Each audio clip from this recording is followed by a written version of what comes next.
সাইয়েদনা আদমকে আল্লাহ যখন বানালেন, তিনি বানালেন মিন তিনিন লাযিব, এঁটেল মাটি থেকে বানালেন।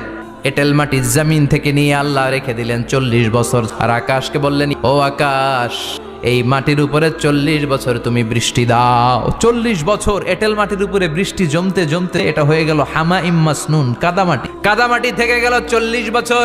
কাদামাটি থেকে আল্লাহ সাইয়েদনা আদম আলাইহিস সালামের ডাইস বানালেন। তারপরে আল্লাহ সূর্যরে বললেন, ও সূর্য, এবার আদমের কায়ার উপরে, মূর্তির উপরে তুমি 40 বছর সূর্যের আলো দাও। 40 বছর সূর্যের প্রখর ও তীর্যক তাপে আদম হয়ে গেছে এখন টোকা মারলে ঠন ঠন করে। এখনো রুহের ফুৎকার দেয় নাই, কিন্তু কেটে গেছে 120 বছর। এই বিশাল লম্বা সময়ে আল্লাহ বললেন, উল্লেখ করার মতো আদম কিছুই ছিল না।